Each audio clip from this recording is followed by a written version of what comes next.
solo la persona libre es el que es dueño de sí mismo y entonces puede amar. ¿No se te antoja amar de esa manera?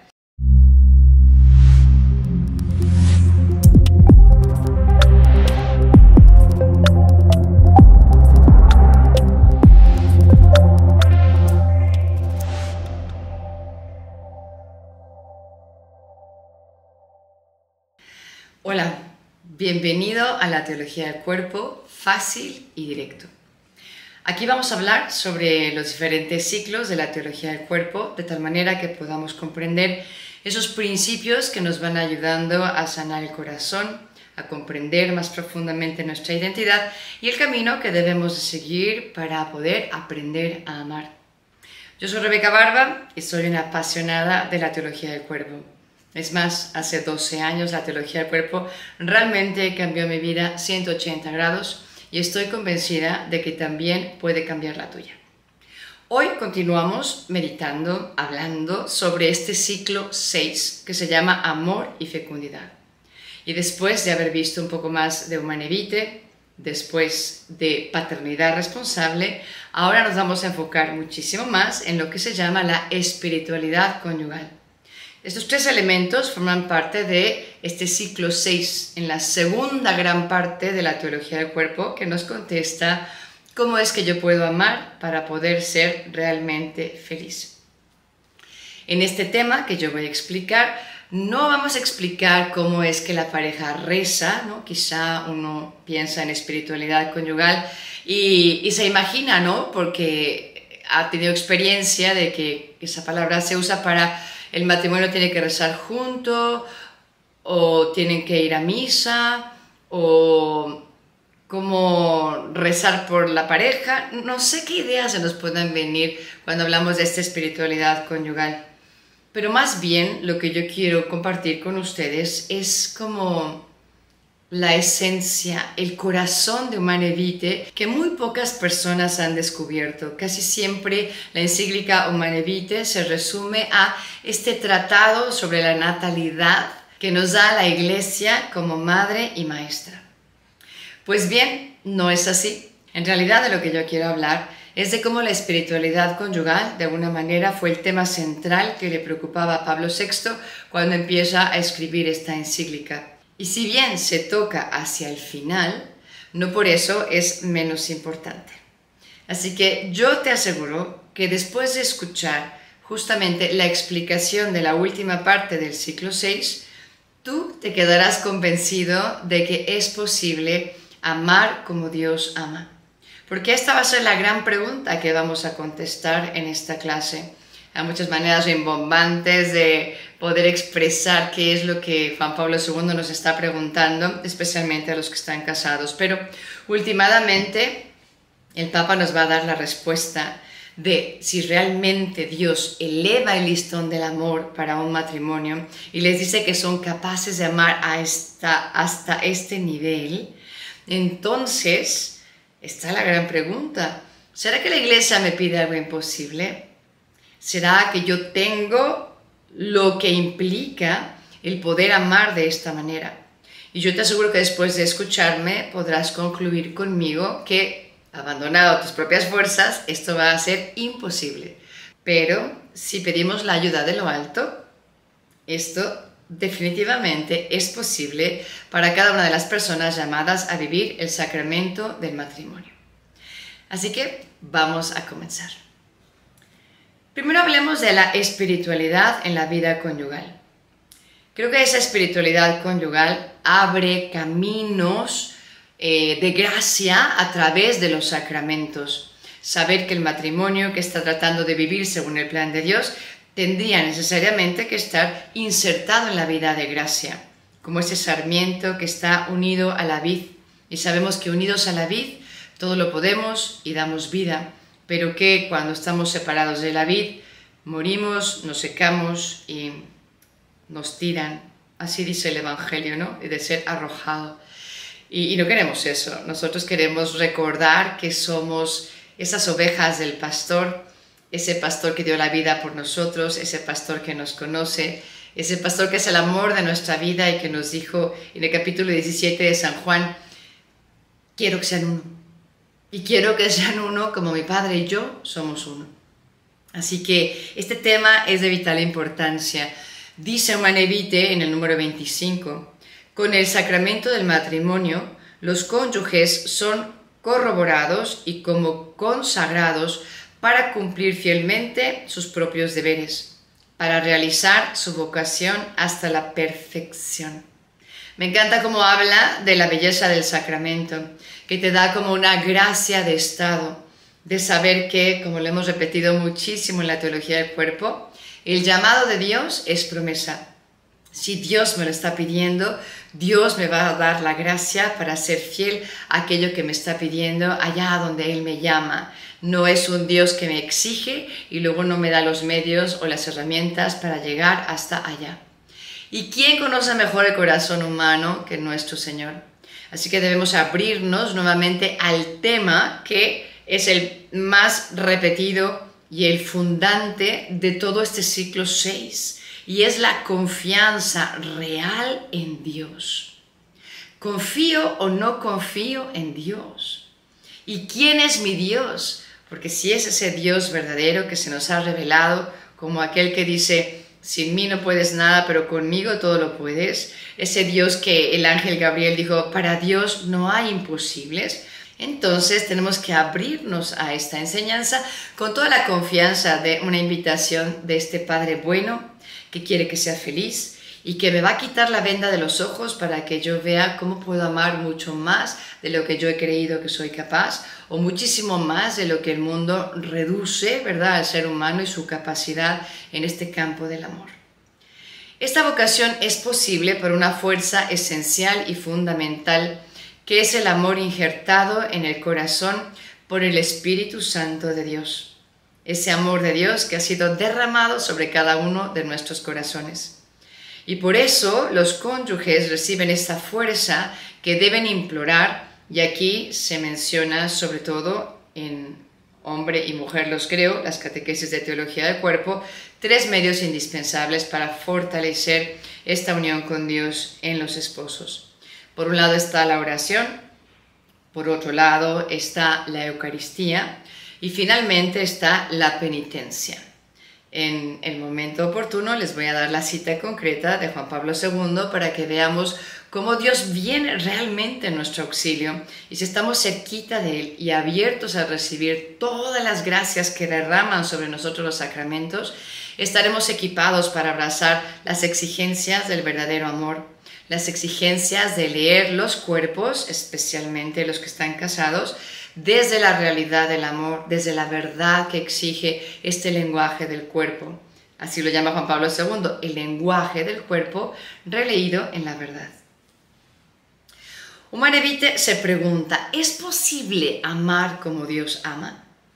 Y contesta Juan Pablo II, sí, lo es. Pero lo es para esa persona que se ha abierto a la fuerza y a la gracia y al amor que nos da el Espíritu Santo. Todos, de alguna manera, somos esposos. Ese significado esponsal de nuestro cuerpo que nos llama a amar, que nos llama a reconocernos como un don que está hecho para ser entregado y que también nosotros podemos acoger el don de la otra persona. Obviamente esto se hace de una manera muy hermosa y muy real en el matrimonio, que es un dar y recibir amor en muchísimas expresiones, pero muy física y realmente en el amor conyugal.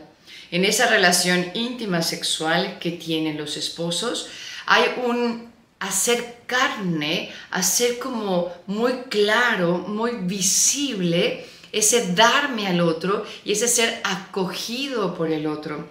Y entonces, si cada uno de nosotros entendemos que últimamente el significado esponsal de nuestros cuerpos es esta capacidad de amar, entonces cada uno de nosotros tenemos que decirnos, sí, y podremos amar como Dios ama si tú y yo nos abrimos al amor, si nos abrimos al Espíritu Santo. Si confiamos en que ese amor ya ha sido derramado sobre nuestros corazones cuando nos bautizaron. Y luego se confirmó este amor cuando nos confirmamos. Así que sí, es posible con la gracia de Dios. Humane Vitae también dice que en el amor se tiene la fortaleza, por contraposición a las fuerzas de la concupiscencia que intenta falsificar la verdad del lenguaje del cuerpo y tiene como misión salvaguardar la unidad inseparable de los dos significados del cuerpo. Y esto ya está en las catequesis de teología del cuerpo, si a alguno le interesa, justamente está en la página 621 del tomo de Ediciones Cristiandad, donde siempre ponen una breve introducción a los ciclos. Entonces pueden encontrar en la introducción a Amor y Fecundidad, que es el ciclo 6, esta cita tan hermosa que se encuentra en la página 621. La concupiscencia, de alguna manera, intenta arrancarnos nuestra identidad como hijos, como esposos y como padres o madres. Y por eso dice, es importante que Humane Vitae subraye que el amor es la fortaleza para que podamos vencer esta concupiscencia que no nos esclaviza. Recordemos aquí que simplemente es una tendencia hacia el mal. Una tendencia hacia el mal que el mundo, la verdad es que ya ha normalizado, casi convenciéndonos de, pues no hay nada que hacer, al fin y al cabo, bueno, pues eres humano. Como les toca a algunos varones de, ay, pues ¿qué podríamos esperar si era varoncito? Como diciendo, ay, era un animalito. Yo no sé, pero deberían de sentirse insultados y rebelarse contra esta manera de vernos o de ver al ser humano que nos ha metido el mundo. Una manera de ver y de reducirnos a una cosa o a un animal que es incapaz de poseerse a sí mismo y de entregarse al otro. Pero tenemos todo lo que implica esa posesión y además tenemos toda la gracia, como ya lo hemos mencionado. Todo abrazo conyugal está llamado a estar abierto a la vida. Y de una manera muy especial en esta introducción vemos que sobre todo es estar abierto a la vida con mayúscula, que es el Espíritu Santo. Por eso tendríamos que clamar desde el fondo de nuestro corazón, ven Espíritu Santo, ven Señor y dador de vida. Ven Señor de mi vida y de mi historia. Tú que has querido que mi historia esté vinculada con otras historias que yo, unido o unida a ti, ser esa co-creadora del milagro más grande que existe sobre la tierra, que es la creación de un nuevo ser humano, si así lo decide el Señor. Por lo tanto, volvemos a repetir, confiemos en Él y confiemos en sus caminos, en sus momentos, en esa vida que solo Él decide cuándo la regala y cuándo la quita, como Señor de nuestra vida y de nuestra historia. Dice también la teología del cuerpo en la catequesis 132, el párrafo 1, a la luz de Humane Vitae, el elemento fundamental de la espiritualidad conyugal es el amor derramado en los corazones de los esposos por el Espíritu Santo. Para cumplir esta ley necesitamos de lo que Juan Pablo II llama el ethos, este corazón de la ley, este corazón de la conciencia, este educarnos para apostarle al bien desde lo más profundo de nuestras convicciones personales, impregnar desde este orden del amor y este sí a la vida, una ley que puede ser de repente un poco más fría de deber y de obligación, porque eso mata la vida de los esposos, que están llamados a también tener vida entre ellos y vida en abundancia. Quiero leerles ahora una cita que la podemos encontrar en las catequesis de la teología del cuerpo, en la catequesis 127, párrafo 4, y dice así: rebajar la verdad del amor matrimonial es negar el poder del Evangelio y la gracia del sacramento. Creer en la verdad y la capacidad de vivirla es realismo cristiano.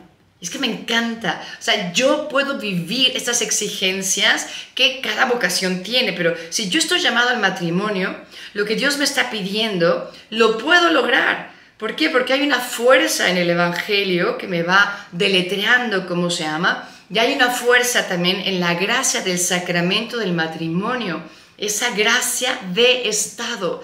Dios me llamó a esta esta vida, Dios me llamó a este matrimonio, Dios me va a dar la gracia para vivir como Él me está pidiendo vivir. Realismo cristiano no es un idealismo, es un decir, tengo todo lo que conlleva abrazar esto que el Señor me pide porque conoce de lo que soy capaz como persona. Nadie como Dios lo conoce mejor. Y así les prometí que les iba a leer directamente la cita de Juan Pablo II sobre los medios que tenemos para crecer en esta espiritualidad conyugal. Y eso lo vamos a encontrar en esta misma catequesis que ya les mencioné, pero brincándonos al párrafo 5. Y allí nos dice Juan Pablo II, los cónyuges deben implorar de Dios esta fuerza esencial y cualquier otra ayuda divina mediante la oración. Es el primer medio. Y continúa. Deben obtener la gracia y el amor en la fuente siempre viva de la Eucaristía. Segundo medio importante, Eucaristía. Y deben superar con humilde perseverancia las propias faltas y los propios pecados en el sacramento de la penitencia. Aquí parece que estoy haciendo mi promesa de scout. Era Dios, familia, Dios, patria y hogar, ¿no? Y el más fuerte que protege al débil. ¿Qué tal? Me acuerdo de mi promesa de los scouts. Bueno, pero si les sirve para acordarse de esos medios con los que cuenta el matrimonio, adelante, ¿no?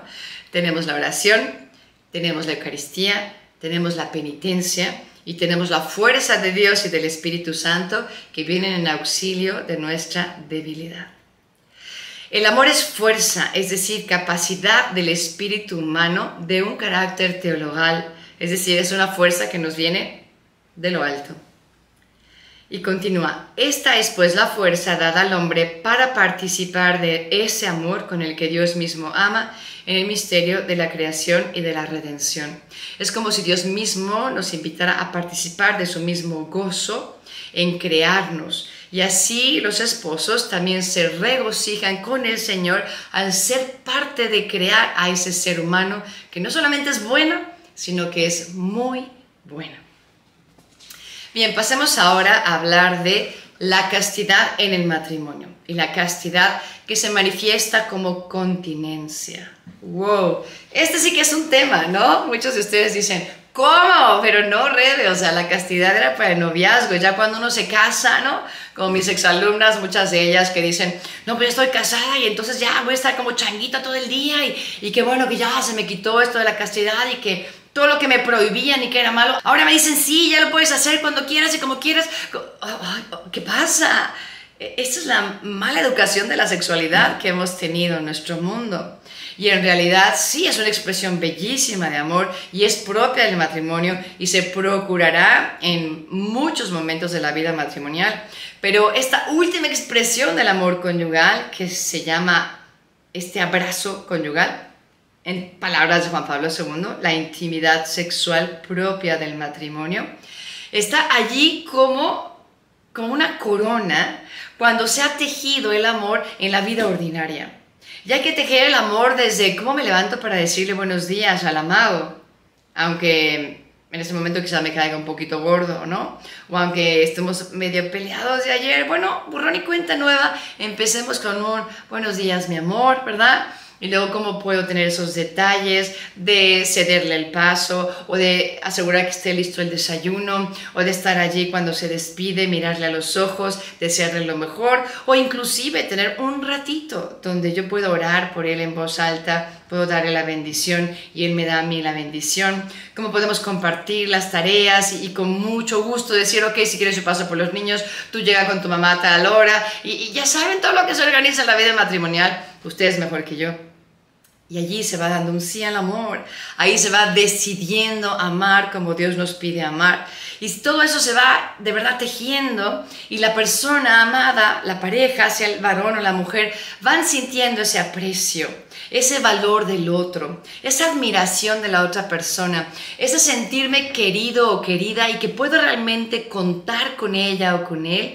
Claro, cuando llegan esos momentos de expresar lo máximo de la intimidad, que es ese casi fusionarnos como personas en esa unión en una sola carne de la que habla la Sagrada Escritura. Hay una coherencia con el lenguaje del amor, hay un culme de esta expresión de, en inglés dirías, I couldn't wait to be with you in this way. No es que ya no podía ni esperar el momento para ya poder real y físicamente expresarte todo lo que quiero, con mis besos, con mis caricias, con mi entender el lenguaje de amor que te hace bien a ti y procurar tu bien y tu felicidad. En fin, volvemos al tema. Entonces, Rebe, pero dijiste que el tema era la castidad. Sí, la castidad se vive en todos los estados de vida. La castidad es una exigencia del amor para los solteros, para los consagrados, para los que están casados. Todos vivimos esta virtud tan hermosa que está muy unida a otras virtudes, como veremos. Pero, ¿qué significa la castidad? Porque muchas veces lo vemos en un sentido negativo. O tenías un mal concepto de la castidad. Sí, reductivamente pensabas que castidad era no tener relaciones sexuales porque no estabas casado. Bien, ahora vivo en matrimonio. ¿Cómo es que vivo la castidad? Pues bien, la castidad es vivir en el orden del amor dentro de mi matrimonio. ¿Qué significa esto? Evitar la ruptura de los significados del cuerpo, el unitivo y el procreativo. ¿Por qué? Porque cuando uno vive este sí al amor, uno sabe vivir con ese amor de hijo, uno sabe vivir con ese amor de esposo y uno sabe vivir con esa potencia de ser padre o de ser madre. Y explica Juan Pablo II muy bellamente en la Catequesis 129. La castidad de los esposos parece abrir ese espacio interior en el que ambos se vuelven siempre más sensibles a los valores más profundos y maduros, que están unidos con el significado esponsal del cuerpo y con la verdadera libertad del don. Soy libre para amarte, soy libre para decidir cuándo contigo quiero que este cuerpo hable un lenguaje del amor releído en la verdad. Soy libre para vivir esta capacidad de amar que me regala el significado esponsal de mi cuerpo. Y por tanto, claro, dice, ¿qué hace la castidad? Como diciendo, ¿cuál sería el fruto en esta vivencia de vivir en el orden del amor? Pues los esposos se hacen más sensibles a los valores más profundos de su matrimonio, a los valores más profundos de todo lo que son como personas que se entregan el uno al otro. Dice también, la castidad protege la dignidad del acto conyugal y su significado procreativo. Y a la vez, también es una expresión de la unión interpersonal de afecto y de amor. Se fijan cómo lo que se está custodiando primero es el don de dar vida. Y por otro lado es esta concepción de la unión de los esposos como algo muy bello, bueno y querido por Dios. Es este imperativo del amor y del afecto que va mucho más allá del placer egocéntrico o del querer por capricho humano usar a la otra persona. Nos está elevando a lo más noble de la persona humana. Y así, en la Catequesis 124, Juan Pablo II dice lo siguiente: la castidad conyugal nutre la espiritualidad conyugal que nace de la fuerza del amor humano y al mismo tiempo divino, por la gracia del que brota de la consagración en el sacramento del matrimonio. El hombre es persona precisamente porque es dueño de sí y se domina a sí mismo. Es decir, solo el hombre, solo la persona humana, solo la mujer, solo el varón, así que todo el mundo se lo puede aplicar, pero bueno, solo la persona libre es el que es dueño de sí mismo y entonces puede amar. ¿No se te antoja amar de esa manera? Y Dios te ha dado la capacidad de tener justamente este señorío personal, este ser dueño de mí mismo y de mis impulsos. Por eso el noviazgo es un entrenamiento. En el noviazgo nos entrenamos a ser dueños y no esclavos de la pasión y de nuestro instinto, que cuando le damos rienda suelta al placer sexual ya desde el noviazgo, hay algo en la inteligencia que se nubla, hay algo en la voluntad que se atrofia, y entonces nos volvemos más esclavos de este acto en vez de gozarlo como es propio del matrimonio y poder entonces vivir con esa posesión personal que a veces lleva a una espera de esta unión, por lo que se ha decidido delante de Dios en cuanto a la planeación para mi familia y para mi matrimonio. Y entonces queda la pregunta, ¿cómo ser dueño de uno mismo si no conocemos la verdad o si no hemos sido amados? Cuando somos amados es más fácil ser dueños de nosotros mismos porque nos conocemos, porque nos valoramos, porque podemos tomar el don de nosotros mismos, saber lo que vale y darlo a la persona que hemos pensado lo va a valorar y a custodiar. Qué importante entonces es sanar las heridas de nuestro corazón para poder tener mayor señorío personal y poder vivir en esa entrega cuando nosotros lo hemos decidido delante de Dios. Es bellísimo, ¿verdad?, conocer a lo que Dios nos llama y de lo que somos capaces y confiar en su gracia para conseguirlo.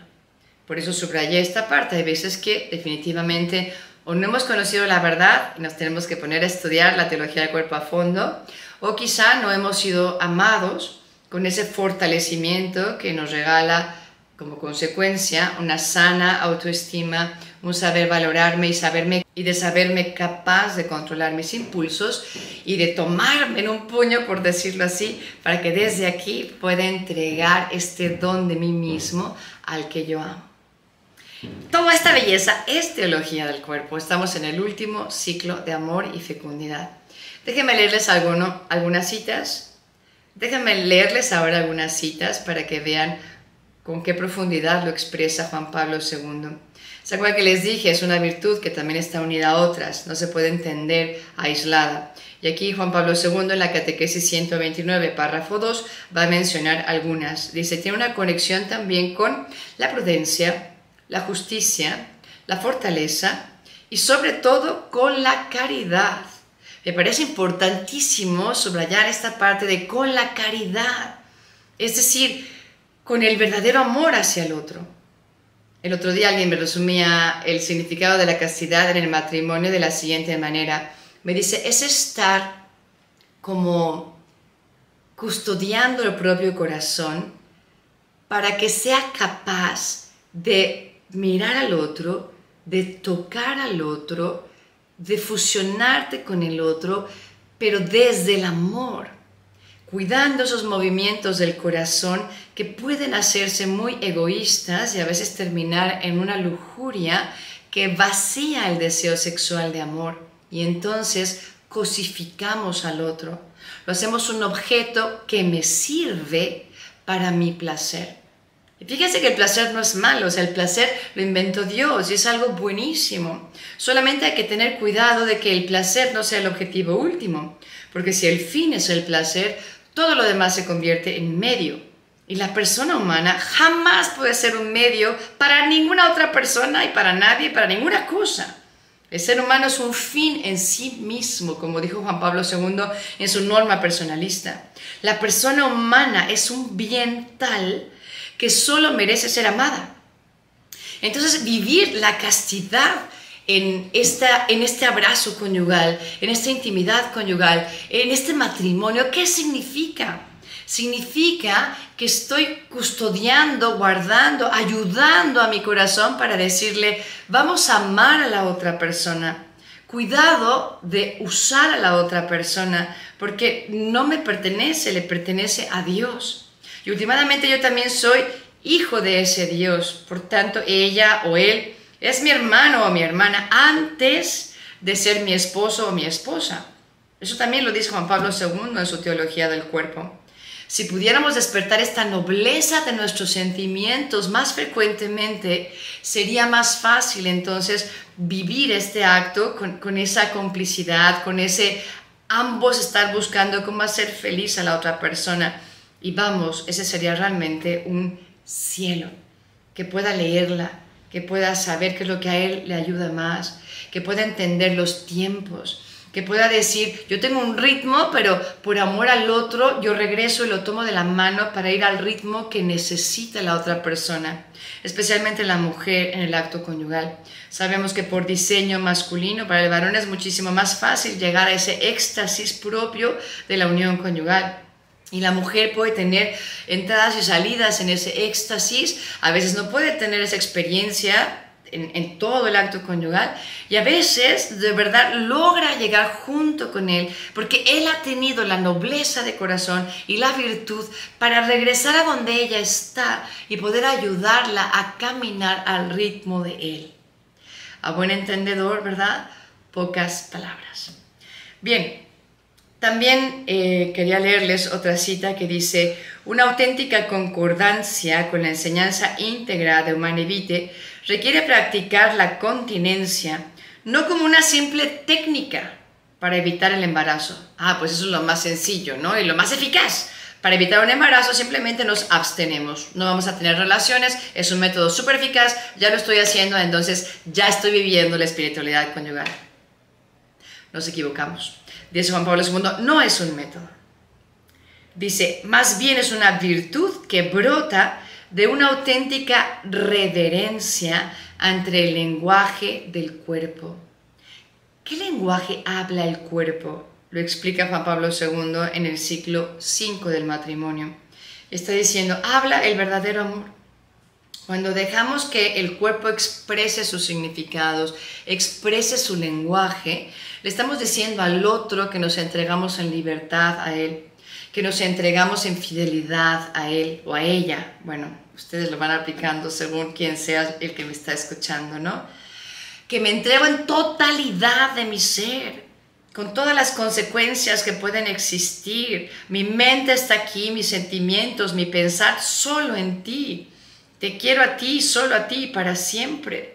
Y finalmente también me entrego a ti con este lenguaje de mi cuerpo que sabemos que en muchas uniones conyugales puede engendrar la vida. Y me hago responsable de este don precioso que Dios me ha regalado. Tanto si soy varón como si soy mujer, el don de co-crear es uno que hay que respetar y entender que cuando uno entra en ese terreno, entramos en un terreno bellísimo, pero también sagrado, que conlleva una gran responsabilidad. Y sí, un grandísimo privilegio, pero también una responsabilidad frente a la posibilidad de engendrar un nuevo ser humano que tiene derecho de tener a un papá y a una mamá con una estabilidad en el amor que puedan darle una identidad completa, perfecta, profunda a ese ser humano que comienza a existir. Bien, ahora vamos a hablar del don de la reverencia. Cuando varón y mujer se hacen uno en una sola carne y se hace este communio personarum, una unión común, una comunión de personas, una comunión propia de las personas, que nos da mucho que pensar, pero es la unión propia de las personas que se pueden ver cara a cara y reconocer en un encuentro donde las miradas tendrían que siempre estar una frente a la otra y traspasarse hasta lo más profundo de lo que tú eres, más allá de tu corporalidad, para vivir, como digo, esta comunión de personas. Tenemos que entender que solo es el Espíritu Santo quien nos puede dar la fuerza, la gracia, la pureza de esa mirada para lograr que efectivamente el cielo bese la tierra. Y creo que en ningún lugar está más presente el enemigo tratando de romper esta armonía, de romper esta unión sagrada que Dios inventó desde toda la eternidad, porque fuimos hechos a imagen y semejanza de Él, que es comunión de personas. Y por tanto tenemos que estar de rodillas con mucha oración, pidiéndole al Señor que no nos dejemos guiar por esos impulsos que nos llevan a usar a las personas en vez de amarlas, especialmente en el matrimonio. Tal experiencia de la vida divina, este éxtasis, ese que Dios bese la tierra en el hecho conyugal, no es posible sin la disponibilidad de sobrellevar gran sufrimiento en unión con un Cristo en la agonía. ¿Está hablando de qué? De una lucha real para poder vivir la comunión con la que Dios sueña. Pero tenemos nuestras fuerzas pasionales, tenemos la tendencia a vaciar el deseo sexual del amor, tenemos la tendencia a querer poseer a otra persona y que actúe según mi control y según mis caprichos. Todos llevamos en nosotros esa posibilidad y por tanto hay una guerra verdadera entre el amor y el egoísmo, entre el amor y la lujuria, entre amar y usar. Y ahí es donde tenemos que pedir ayuda, como estamos muy bien diciendo. En la Catequesis 133, escuchen lo que dice Juan Pablo II al respecto. Dice que no se convierta en costumbre esta unión conyugal, que se exprese en él una adecuada plenitud de contenidos personales y éticos, e incluso de contenido religioso, esto es, veneración a la majestad del Creador, único y último depositario de la fuente de la vida y amor esponsal del Redentor. Todo esto crea y amplía, por decirlo así, el espacio interior de la mutua libertad del don, donde se manifiesta plenamente el significado esponsal de la masculinidad y de la feminidad. No se puede vivir simplemente sin el respeto a esta obra de Dios, en la obra máxima de sus manos, que es la persona humana, y pensar que la persona humana en esta estructura íntima del acto conyugal tiene la capacidad o la posibilidad de engendrar una nueva vida. Por tanto, necesitamos recuperar esta reverencia.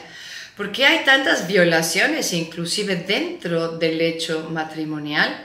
Porque se ha perdido esta reverencia, se ha perdido entender que el ser humano es esa tierra sagrada a la que yo me estoy acercando, donde hay algo de Dios que me está revelando esa persona que está frente a mí y que Dios pensó para mí desde toda la eternidad. Cuando no hay reverencia, cuando no hay admiración, se ha perdido inclusive esta capacidad humana y esa mirada posible en nosotros porque nos hemos dejado engañar por el enemigo, porque nos ha atado al corazón quizá este engaño de placeres que son efímeros y entonces nos ciegan no solamente los ojos sino el corazón y lo incapacitan para amar de verdad. Hoy en día, ¿cuántas veces la pornografía te lleva a incapacitar a tu corazón para amar realmente, no virtualmente, como muy mal se reduce la sexualidad en todo este amplio campo de la pornografía que el mundo está tratando de normalizar. Ay, es normal que te despiertes en la mañana y alguien te mande por el celular a una mujer que está desnuda. Y es más, también es normal que yo le mande de regreso a otra de mi colección, como si fueran estampas de fútbol. Es que de verdad, ay, somos varones, es que es lo normal, es que lo necesitamos. No es verdad. Y luego hay consecuencias también físicas en el varón que empiezan a preguntarse ellos, pero ¿cómo me está pasando esto? ¿Pero cómo no soy capaz de amar? ¿Pero cómo no me puedo esperar? Porque tú mismo has dotado a tu cerebro de un aceleramiento y de una dopamina que no debería de estar allí. Entonces, claro, hay una aceleración, se produce mucho más esperma y luego dices, ¿qué hago con todo esto? Pero es que ese no es el diseño del Señor. El sueño original de Dios para ti, desde el orden del amor, dicta el respetar la naturaleza del varón sin suscitar todo esto que los medios de comunicación provocan en el corazón del ser humano, especialmente del varón, y que les lleva a querer más y más y más de algo que nos sacia. Hay una sed enorme de amor, pero por ese camino no se sacia la sed verdadera que tiene el corazón humano. Entonces, so pena de incapacitarnos para amar, yo les recomiendo vivamente que puedan hacerse libres de este vicio tan tremendo, de esta adicción. Llamémosle por su nombre. Es la droga del siglo XXI, la pornografía. Suplícale al Espíritu Santo que te libere de tanto daño que se mete hasta el inconsciente con imágenes que ni siquiera son reales, usando a otra persona que ni siquiera sabe su nombre, cosificando generalmente a las mujeres, aunque sé también que se cosifica al varón. Bien, el amor humano en el plan divino. Básicamente estamos cerrando ya estas clases de teología del cuerpo y es un resumen de lo que es la teología del cuerpo. El amor divino que ilumina el amor humano, ese plan de Dios para la manera en que los seres humanos debemos llamarnos. Lo que está en juego en la enseñanza de Humanae Vitae es nada menos que el significado de la vida humana. Por eso se llama Humanae Vitae, ¿no? Y el camino auténtico del progreso en una civilización. Cuando nos hacemos más animales, más estamos destruyéndonos como lo vemos hoy en día. Si la solución fuera esa manera de concebir la sexualidad, donde cada quien con quien quiera, de a dos, de a tres, ella con ella, él con él, y todo lo que estamos viendo hoy en día, tendríamos corazones más contentos, tendríamos mayor felicidad. Y yo no lo veo así. Cada vez veo más corazones rotos, más corazones confundidos, que tienen hambre y sed de esta verdad escondida en la teología del cuerpo. En la carta a las familias, que también le escribió Juan Pablo II, él dice lo siguiente: nos encontramos ante una enorme amenaza contra la vida, no solo la de cada individuo, sino también la de toda la civilización. ¿Por qué sucede esto? La razón está en el hecho de que nuestra sociedad se ha alejado de la plena verdad sobre el hombre, de la verdad sobre lo que el hombre y la mujer son como personas. Por consiguiente, no se sabe comprender adecuadamente lo que son verdaderamente la entrega de las personas en el matrimonio, el amor responsable al servicio de la paternidad y la maternidad, y la auténtica grandeza de la generación. 90% de las personas no habían tenido un papá o una mamá, no fueron amados y por lo tanto esta civilización está rota, porque estamos a medias, porque estamos cojeando, estamos cosechando, ¿verdad?, las hierbas malas que nos ha traído como consecuencia la revolución sexual. Si bien era necesaria, hoy en día nos hemos ido a un extremo sin Dios que nos está destruyendo. Nos estamos autodestruyendo y nos faltan esos referentes preciosos, nos faltan esos matrimonios que sean un signo eficaz del amor de Dios sobre la tierra, esas familias que los tengan a Él, que lo tengan a Él como el centro de su existir.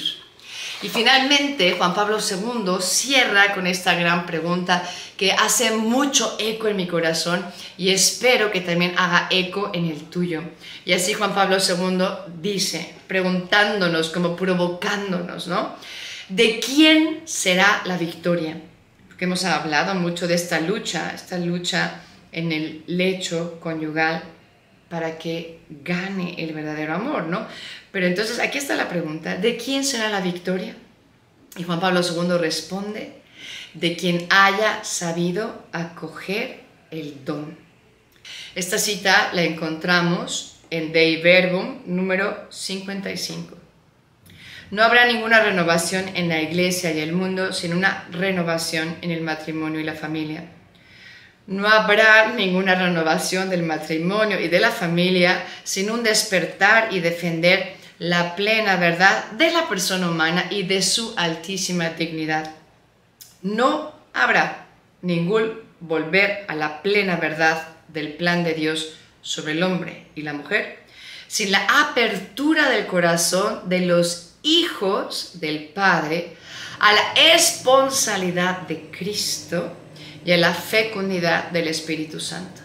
Se los repito y con esto termino, enfatizando cómo lo que hace Juan Pablo II en su teología del cuerpo es justamente ayudarle al mundo contemporáneo a comprender la dignidad de esa persona humana y su altísima vocación al amor. No habrá ningún volver a la plena verdad del plan de Dios sobre el hombre y la mujer sin la apertura del corazón de los hijos del Padre a la esponsabilidad de Cristo y a la fecundidad del Espíritu Santo. Ahora sí que me dan ganas de decir amén. Amén. Aquí se termina esta bellísima clase. Dios los bendiga. Bye bye.